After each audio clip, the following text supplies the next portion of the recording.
The world before Adam, it was not remembered. Adam had no knowledge of that world. But there was one in the garden who did. In the book of Genesis chapter 1 verse 1 it says, "In the beginning God created the heaven and the earth." Now the earth was void and without light. And watch this, there's going to be a prophetic foreshadow of the end times, how this is made. Because we'll find that the cycle of the earth in which mankind has is not the first time. And these points will be very clear when you see this. First point is that the earth was void and without light at the time before Adam was created. Genesis chapter 1 verse 2 and 3 continues on and says, "And the earth was without form and void, and darkness was upon the face of the deep, and the Spirit of God moved upon the face of the waters. And God said, Let there be light, and there was light." So we see that the Lord had placed man in a garden, right? And created man after everything was already had been made void, and that the serpent was already there and well aware of what has occurred and what will occur in the future. In Genesis chapter 3, verse 1 through 5, we see that the serpent actually knows what has occurred before and what will occur later, and that's because he existed prior to Adam's creation. Now the serpent was more subtle than any beast of the field which the Lord God had made, and he said unto the woman, Yea, hath God said, Ye shall not eat of every tree of the garden? And the woman said unto the serpent, We may eat of the fruit of the trees of the garden, but of the fruit of the trees which is in the midst of the garden God hath said, You shall not eat of it, neither shall you touch it, lest you die. And the serpent said unto the woman, You shall not surely die, for God doth know that in the day ye eat thereof, then your eyes shall be opened, and ye shall be as gods, knowing good and evil. And so this is a new earth, right? There's a new heaven and a new earth for Adam, the first time. So Adam did not know what happened prior to Adam, and so this was a new heaven and a new earth for Adam, a new paradise, a new garden, right? But the serpent that was in the garden, he knew about the world before. Because Satan has seen this before, because it's not the first time. The serpent knew what occurred prior to Adam's creation, and he tempted Adam and Eve to rebel so that he could take back dominion over the earth. And this is exactly what he tempted Christ with, to get dominion with Christ and his throne while Christ was on the earth. Matthew chapter 4, verse 8 and 9 says, And again the devil taketh him up unto exceeding high mountain, and showeth all the kingdoms of the world and the glory of them, and saith unto them, All these things will I give thee, if thou wilt fall down and worship me. So we see here that the devil has dominion over the earth, and he's trying to get Christ's throne in heaven by getting Christ to bow down and worship the devil in exchange for the earth, that he would end up inheriting a throne in heaven. And this is not the first time for the dragon, and this is why he knows that his time is short in the end, because he's seen these things occur before. The entire earth cycle of the creation, from it being made void, stripped of light, everything occurs just like it occurred to the world before, of the world of the dragons, the dinosaurs. The world that was made in the image of Satan. Revelation chapter 12, verse 9 and 12.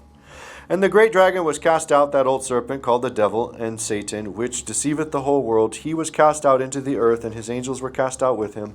Therefore rejoice, ye heavens, and ye that dwell in them. Woe to the inhabitants of the earth and of the sea, for the devil is come down unto you, having great wrath, because he knoweth that he hath but a short time. So the devil knows how the Lord's going to bring judgment and close out the world in its cycle. How does he know this? How does he know that his time is short? Because he's seen this occur before with the world that was wiped out prior. This is why people look to the extinction of the dinosaurs, how this occurred, how the earth was made void. How did all these dinosaurs die? How did all these dragons of the world die? Well, there was an asteroid that hit the earth, right? Isn't that what occurs in the end times in the Revelation? As a warning. Revelation chapter 8, verse 8. And the second angel sounded, and as it were, a great mountain burning with fire was cast into the sea, and a third part of the sea became blood. And so what else occurs? And then was not the cold-blooded animals stripped of the sun to make it dark and the earth void? Revelation chapter 6, verse 12. And I beheld, when he had opened the sixth seal, and lo, there was a great earthquake, and the sun became black as sackcloth of hair, and the moon became as blood. So we see that the sun is stripped, and it's made black. Blackness. Can dinosaurs that are cold-blooded exist on the earth if the sun is stripped from them and earth is sitting in darkness? No, they can't. They're cold-blooded animals. That's why the polar ice caps froze over. It's very clear when you read the prophecy. But it continues on in the book of Amos. Chapter 5, verse 20 says, Shall not the day of the Lord be darkness and not light, even very dark and no brightness in it? So the earth appears to sit in darkness and be void, right? Isn't that what Jeremiah prophesied will occur in the end? The same thing as it was in the beginning? Jeremiah chapter 4, verse 23 says, I beheld the earth, and lo, it was without form and void, and the heavens, and they had no light. Well, when this occurs, it's the same exact likeness of before it was with Adam, before Adam was existed, right? And so who sees these things? Satan, the devil, the dragon of old. And he knows that the time is short because he's seen this occur before Adam was created with that world that was before, that was destroyed and wiped clean, that has no remembrance of it, but man looks to the bones and goes, I wonder what that is. But the devil knows. The devil knows. Revelation chapter 12, verse 12. Therefore rejoice, ye heavens, and ye that dwell in them. Woe to the inhabitants of the earth and of the sea, for the devil is come down unto you, having great wrath, because he knoweth that he hath but a short time. For 1,000 years he's put into the blackness of the pit. For 1,000 years. So when Christ returns, the devil's going to be obviously chained up for 1,000 years in darkness, sitting in darkness in that void of darkness, right? Revelation chapter 20, verse 2 says, And he laid hold of the dragon, that old serpent, which is the devil and Satan, and bound him 1,000 years. It is after this that he's let loose again, knowing that a new earth and a new heaven is about to be created.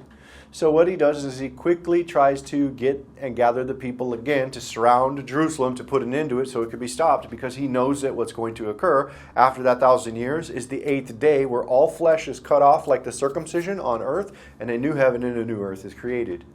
Another cycle of creation will occur. Revelation chapter 20, verse 7 says, And when the 1,000 years are expired, Satan shall be loosed out of his prison. So we see that after that 1,000 years is when the new heaven and new earth is created, after the great white throne judgment.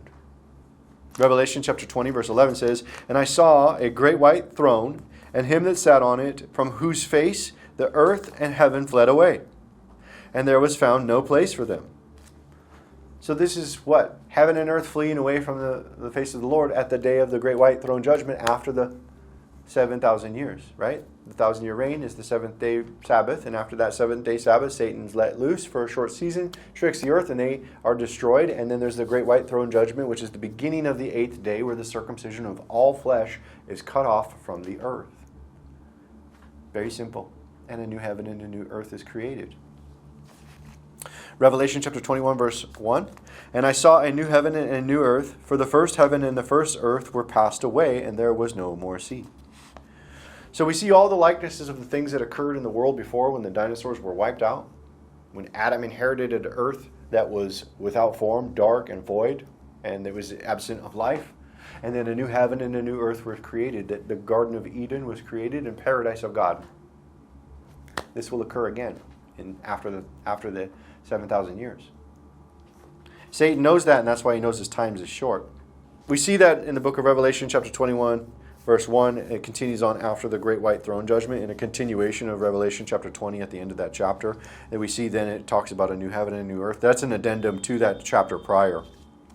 It was just created in a new chapter. But that's an addition to what would just occurred. That's why you see new heaven and a new earth mentioned, and then you see in verse 20, verse 11, the face of heaven and earth fleeing away. This is an addendum to the end of Revelation chapter 20. They should have put it, obviously, in Revelation chapter 20. They put it in the first verse of Revelation chapter 21, verse 1.